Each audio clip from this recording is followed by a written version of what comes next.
Let's talk about the rocket ship, Adya. I can imagine someone listening thinking to themselves, did my rocket ship actually leave the Earth? Did it just kind of sputter and maybe the tip of it nosed off the ground a little bit and some of the bottom pieces? How do I know if what I think was a glimpse of awakening counts as a spiritual awakening? Or whether I just, heard you talk about it, read about it in some books, and kind of think, am I kidding myself? Did the rocket ship get liftoff? How do I know? Well, that's a good question. It's not an easy question to answer. The only way I can answer it is to really just reiterate what the nature of awakening is itself. At the moment of awakening, it is very, very similar, literally similar, to when you wake up from a dream at night. You feel that you've woken up from one world to another, from one context to a totally different context. And that's really, on a feeling level, that's the feeling of awakening, of this whole self that I thought was real, and even the world that I thought was objective, other. All of a sudden, it seems as if it's not really as real as you thought. It's almost like a dream. I'm not saying it is or isn't a dream. I'm saying the experience is that it's like a dream that's happening within what you are, within this vast sort of infinite space. And so it's not just the experience of vast infinite space, because we can do all sorts of things to mimic the byproducts of awakening, to feel spacious or to feel expanded or to feel loving or to feel bliss or whatever. And those are the byproducts. That's why I try to make a distinction between those and the awakening itself. The awakening itself, quite apart from the byproducts, is ultimately a change of perspective and perception, where everything we thought was real is seen to not really be real at all. It's much more like a dream that is happening within the infinite expanse of emptiness. And it becomes the infinite expanse of emptiness is what actually has the reality.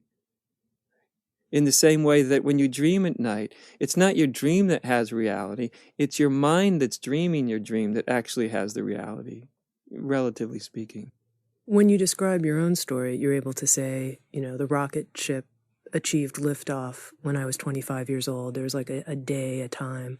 Do you think it's possible for some people that their ship lifted off over a period of a few years? There wasn't any specific moment, but it was kind of a dawning realization that their rocket ship wasn't on the Earth anymore. Yeah, I've seen that too. I've met people that it's almost more to them like, oh, it's almost like in retrospect, it almost snuck up on them, And the transition may not have had these really distinctive, obvious moments, It's almost like they snuck out of the dream or snuck into outer space. And then at some point, there's a recognition. The recognition is always like, aha. But the recognition is like, oh, when did that happen? They can't really point to any distinctive moment when there was a change, But they recognize at some point that a total change has happened. So it can sneak up on you. Yeah, it can happen that way too. And not to kill the metaphor here, but to continue a little longer. Yeah.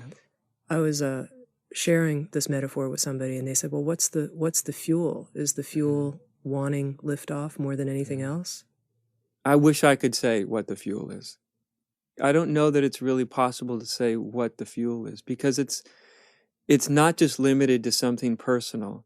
Awakening doesn't just happen to people who really want it. Awakening doesn't happen just to people who are very sincere.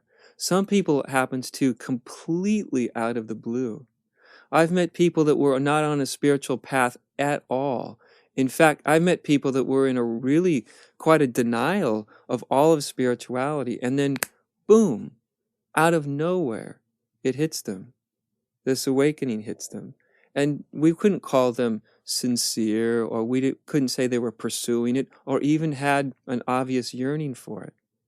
Of course, the vast majority of people, it seems, that have this sort of experience have had some yearning, have had some energy, some yearning to awaken or to a deeper sense of reality.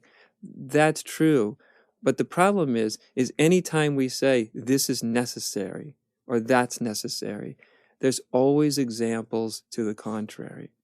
So ultimately, it's really quite a mystery to say there's no direct cause and effect, really. It would be nice if there was, but there really isn't a direct cause and effect.